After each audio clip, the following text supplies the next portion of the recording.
की। माना मैं आया दिल्ली में, लेकिन आप ऐसे ही मेरे से प्रेम करोगे बिहार के नौजवान। भारत माता की, यही बात हुई ना। भारत माता की, भारत माता की। प्रधानमंत्री नरेंद्र मोदी जिंदाबाद, नरेंद्र मोदी जिंदाबाद, नरेंद्र मोदी जिंदाबाद। यूथ ऑफ बिहार, मैं स्टूडेंट्स भी काफी देख रहा हूं। Youth and students of Bihar 2047 की इस मंच पे उपस्थित, जिनकी आह्वान पे हम लोग एकत्रित हुए हैं, भारतीय जनता युवा मोर्चा बिहार इकाई के यशस्वी अध्यक्ष मेरे छोटे भाई आदरणीय भरतेंदु मिश्रा जी, हम सभी के स्थायी युवा नेता, समझ पा रहे हैं कि नहीं समझ पा रहे हैं? देश के स्थायी युवा नेता, हम सबकी प्रिय भारत सरकार की वरिष्ठ मंत्री आदरणीय गिरिराज सिंह जी, मंच पर उपस्थित भारतीय जनता पार्टी बिहार प्रदेश के अध्यक्ष भाई दिलीप जायसवाल जी, बिहार सरकार के वरिष्ठ मंत्री, मेरे लंबे समय की सहयोगी भाई नितिन नवीन जी, मंच पे उपस्थित भारत सरकार के पूर्व केंद्रीय मंत्री आदरणीय रामकृपाल यादव जी, विधायक मित्र संजीव चौरसिया जी, मित्र संजय मयूख जी, मेरे लंबे समय की सहयोगी आदरणीय राजेश वर्मा जी, तथा अन्य लंबे समय के दूसरे सहयोगी भाई संतोष रंजन जी, और इस सभा के संचालक आदरणीय श्री शशि, तमाम युवा नेता भाई और बहनों, विशेष करके बहुत समय से यहाँ इंतजार करने वाले मेरे नौजवान विद्यार्थी छात्र छात्री भाई और बहनों, मीडिया के साथीगण, मैं सबसे पहले भरतेंदु जी को शुभेच्छा देता हूं, धन्यवाद देता हूं। उन्होंने ऐसा ही एक विषय पर आप सबको एकजुट किए हैं, जिसका आह्वान अन्य कोई नहीं, देश की लोकप्रिय प्रधानमंत्री श्री नरेंद्र मोदी जी ने एक आह्वान दिया है 2047 तक, आज से 22 साल के बाद भारत दुनिया की एक नंबर राज्य बनेगा, देश बनेगा, एक नंबर की देश बनेगा। लेकिन उसकी एक शर्त है, ताली बाद में बजाना, समझ के बजाना। अगर इसकी नेतृत्व बिहार करेगा तब जाके भारत एक नंबर हो पाएगा। ये बिहार की नौजवानों को इस चुनौती को स्वीकार करना है कि नहीं करना? आपको ये चुनौती को प्रधानमंत्री जी का ये जिम्मेवारी को लेना है। बिहार उस जिम्मेवारी को लेने वाला है। बिहार इस चुनौती को स्वीकार कर रहा है। मित्रों, बिहार केवल आज नहीं, मैं 2025 में 2047 की यात्रा में आपके सामने बात नहीं रख रहा हूं। भारत की प्राचीन सभ्यता में भारत की कोई नेतृत्व किया है तो बिहार ने किया है, मगध ने किया है, पाटलिपुत्र ने किया है।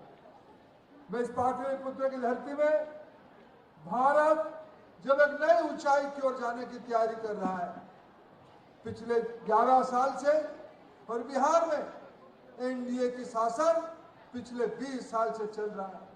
2005 से 25 तक एनडीए की नेतृत्व लंबे समय तक आदरणीय नीतीश कुमार जी के मुख्यमंत्रित्व में, और पिछले 11 साल में भारत ने प्रधानमंत्री नरेंद्र मोदी जी के नेतृत्व में आज हम दिन रात एक करके बिहार को, देश को नई ऊंचाई तक ले जाने के लिए काम कर रहे हैं। और उसके आगे बिहार की दायित्व है, बिहार की युवा नेतृत्व है। ऐसे एक महत्वपूर्ण विषय पर आप लोगों को एकत्रित करने के लिए मैं फिर एक बार भरतेंदु जी को धन्यवाद देता हूं। मित्रों, मैं लंबे समय तक आपको इंतजार करना पड़ा। मैं अभी पटना IIT की कन्वोकेशन में भाग लेके यहाँ आपके पास आ रहा हूं। मित्रों, दुनिया की जिस प्रकार की परिस्थिति है, सारे दुनिया की लोग, विशेष करके गरीब देशों के लोग भारत की ओर देख रहे हैं। भारत की नौजवानों के अंदर उनका अनेक भरोसा है। उनकी भरोसा भारत की टेक्नोलॉजी के ऊपर है, भारत की मेहनत के ऊपर है, भारत की इनोवेशन के ऊपर है, भारत की हिम्मत के ऊपर है। क्योंकि भारत की नौजवानों ने पिछले 2 दशकों में अपना पराकाष्ठा दिखाई है। पिछले बीते 11 साल में जब से प्रधानमंत्री देश की दायित्व संभाले, एक नई वातावरण बनी है, देश में नई वातावरण बनी है। आज स्टार्टअप में देश 2014 में 1000, 2000, 10,000 के अंदर स्टार्टअप होते थे। ये संख्या भी बढ़ के 1,75,000 तक पहुंचने लगा है। 1,75,000 तक। भारत के नौजवान अनेक मात्रा में नौकरी के ऊपर निर्भर करता है, लेकिन आज भारत के नौजवानों की आंखों में सपना आने लगा है, हम नौकरी देने वाले में बनेंगे। हम जॉब के पीछे नहीं भागेंगे, हम जॉब शिकार नहीं होंगे, हम जॉब क्रिएटर होंगे। टेक्नोलॉजी को माध्यम करते हुए वो दिन दूर नहीं है, बिहार की नौजवान दुनिया के साथ टेक्नोलॉजी के माध्यम से व्यवसाय करेगा, दुनिया को बिहार से उपजी हुई चीजों को भेजेगा और दुनिया से अच्छे चीजों को बिहार में बैठ के, पटना में बैठ के बिहार के गांव देहात तक पहुंचाएगा। ये पटना के नौजवान करेगा, बिहार के नौजवान करेगा। ये भरोसा इस बार 15 अगस्त के भाषण में प्रधानमंत्री जी ने देश के नौजवानों को दिया है। मैं आप पे भरोसा कर रहा हूं, ये प्रधानमंत्री जी कहते हैं। मैं आप पे भरोसा कर रहा हूं, आप भरोसा रखिए, आप आगे बढ़िए, मैं आपके साथ सदैव खड़ा रहूंगा, चट्टान की तरफ खड़ा रहूंगा। मित्रों, देश ने अनेक प्रधानमंत्रियों को देखा है, सबने अच्छा काम किया है, लेकिन इतने मात्रा में नौजवानों का हितैषी, नौजवानों के लिए समर्पित, नौजवानों के लिए मेहनत। प्रधानमंत्री ने कहा है, मेरे सरकार देश की नौजवानों के लिए समर्पित है, देश की महिलाओं के लिए समर्पित है, देश के किसानों के लिए समर्पित है, देश के गरीबों के लिए समर्पित है। इसी बजट में प्रधानमंत्री नरेंद्र मोदी जी की सरकार ने प्रधानमंत्री विकसित भारत रोजगार योजना का घोषणा किया है। हर एक नौजवान जो निजी क्षेत्र में काम करेगा, प्राइवेट सेक्टर में काम करेगा, सरकार काम करोगे आप प्राइवेट सेक्टर में, प्राइवेट सेक्टर को एक अवसर दिया गया है। आप एक नौजवान के लिए रोजगार बनाओगे तो भारत सरकार अपनी तिजोरी में 15,000 रुपया उस नौजवानों के बैंक के खाते में सीधा सीधा पहुंचाएगा। यह पहली बार देश में प्रधानमंत्री नरेंद्र मोदी जी की योजना से बन गई है। मित्रों, आज देश की अर्थनीति जैसे जैसे आगे बढ़ रहा है, देश की नौजवानों की ताकत भी ऐसे ऐसे बढ़ रहा है। आज नौजवान खेल में, नाटक में, संगीत में, संस्कृति में, विज्ञान में अपना पराकाष्ठा दिखा रहा है। मैं आह्वान करने आया हूं, बिहार के छात्र, बिहार के नौजवान सदैव केवल अपने बारे में नहीं सोचा है। अगर 50 साल पहले बिहार के नौजवान, मैं बहुत पुरानी बात नहीं कह रहा हूं, मैं गांधी मैदान के परिसर में खड़ा हूं। 50 साल पहले देश में तत्कालीन प्रधानमंत्री श्रीमती इंदिरा गांधी देश की लोगों की अधिकार को छीनने का कोशिश किया था। देश की जनता ने आंदोलन किया था और आंदोलन शुरू हुई थी इस गांधी मैदान में, नौजवानों के नेतृत्व में, विद्यार्थियों के नेतृत्व में। आज 50 साल के बाद मैं फिर आपको याद दिलाने आया हूं। परिस्थिति बदली है, भूमिका आपकी बदली है, लेकिन आपके लक्ष्य समान है। देश के लिए आपको जिम्मेवारी लेना पड़ेगा। मित्रों, आज अनेक प्रकार के लोग भ्रमित करने के लिए बिहार आ रहे हैं। कांग्रेस पार्टी की ओर से एक अपप्रचार देश भर में करवाया जा रहा है वोट चोरी का। उनके साथ यहाँ के अराजकता फैलाने वाले लोग आरजेडी के लोग साथ में हैं। दोनों लोग आरजेडी और कांग्रेस वाले घूम के ये कह रहे हैं कि हम वोट चोरी को रोकेंगे। मैं बिहार की नई पीढ़ी के लोगों को आज आह्वान करना चाहता हूं, ये विषय आपके लिए सहज है। आप चैट जीपीटी को पूछिए, आप ग्रोक को पूछिए, आप कोरा को पूछिए, आप गूगल में जाइए और थोड़ा पूछिए पिछले दिनों में बिहार में वोट चोरी करने का काम किसने किया। जो लोग बिहार के वंचितों को, आदिवासियों को, दलितों को, पिछड़ों को वोट देने नहीं देते थे, वो हाथ में भी संविधान की किताब लेके घूम रहे हैं कि हम वोट चोरी को रोकेंगे। पिछले दिनों में जो लोग बंदूक बम के माध्यम से पटना जैसे शहर में भी गरीबों की वोट चोरी किया था, वही लोग अभी छद्मवेश में फिर बिहार में घूम रहे हैं, हम वोट चोरी रोकेंगे। हम आपके माध्यम से बिहार की जनता के सामने ये प्रश्न रखना चाहते हैं, बिहार की जनता को जिम्मेवारी लेना पड़ेगा।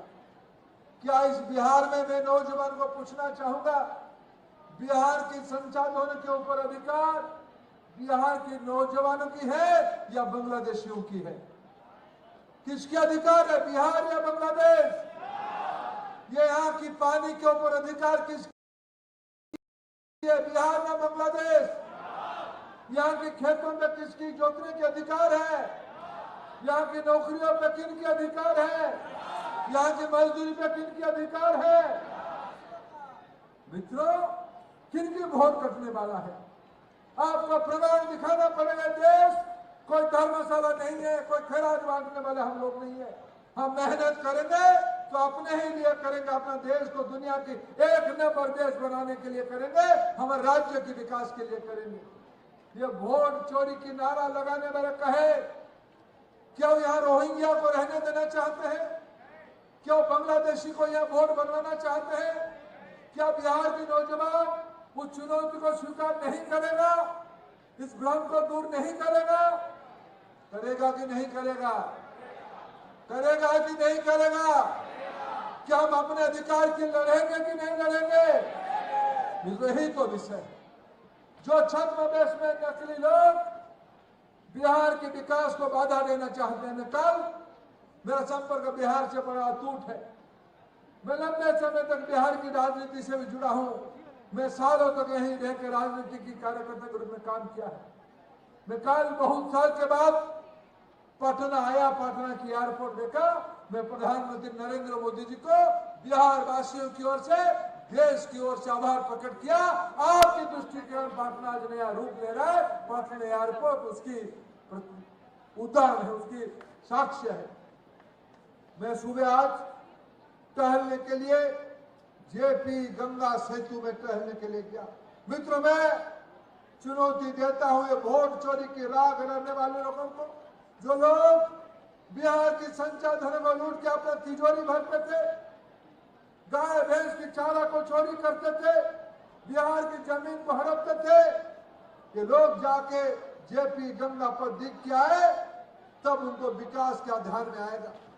क्या मित्र, ऐसे नेता, जो नेता हमारे नरेंद्र मोदी है, जो नेता हमारे नीतीश कुमार है, उनके लिए आने वाले चुनाव में हमें मेहनत करना है या नहीं करना है? बताओ भाई और बहनों, मैं सुन नहीं पा रहा हूं। मेहनत करना है कि नहीं करना है? एनडीए की सरकार को दोबारा जिताना है कि नहीं जिताना है?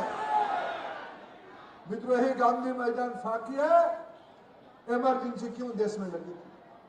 नई पीढ़ी के लोगों को अध्ययन करना पड़ेगा। गूगल में जाके भी अध्ययन करो तो चलेगा, पुराने किताब को पढ़ना पड़ेगा। लोगों की मौलिक अधिकार, फंडामेंटल राइट को कांग्रेस पार्टी ने छीन लिया था। ये राहुल गांधी, प्रियंका गांधी आज तेलंगाना के मुख्यमंत्री रेवंत रेड्डी को लेके घूम रहे हैं। जो रेवंत रेड्डी 2 महीने पहले कहा था बिहार की लोगों की खून अच्छी नहीं है, उनकी डीएनए अच्छा नहीं है, ऐसे लोगों को लेके आए हैं राहुल गांधी और प्रियंका गांधी। उनकी सभा तेजस्वी यादव में आयोजन कर रहे हैं।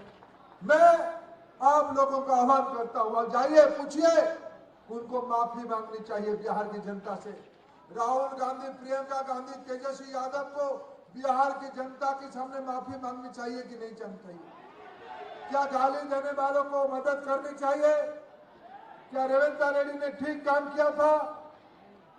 ऐसे लोगों को घूमने वाले लोग इमरजेंसी लगाए थे। क्यों इमरजेंसी लगाए थे? क्योंकि उनको भारत की और बिहार की जनता ने प्रश्न पूछा था, विशेष करके नौजवानों ने प्रश्न पूछा था, छात्रों ने प्रश्न पूछा था। क्यों? आप क्या कोई सम्राट हो? आप क्या कोई राजा हो? क्या प्रजातंत्र में आपको हम प्रश्न नहीं पूछ सकते? आप लोगों के मौलिक अधिकार को छीनना चाहते थे मित्रों।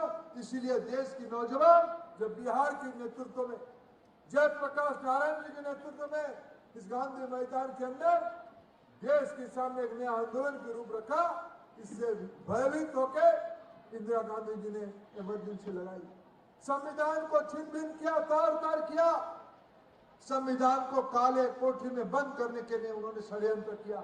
व्यक्तियों को बोलने नहीं देना, स्वतंत्रता को छीन लेना, मीडिया की हो, न्यायपालिका की हो, सिनेमा की हो, संगीत की हो, नागरिकों की हो। ऐसे लोग फिर एक बार बिहार में आके स्वांग रच रहे हैं। मैं आज की यूथ ऑफ बिहार को यही दो प्रश्न पूछना चाहता हूं। 2047 को बनाने का जिम्मेवारी किसकी है? किसकी है? आपकी है या नहीं है?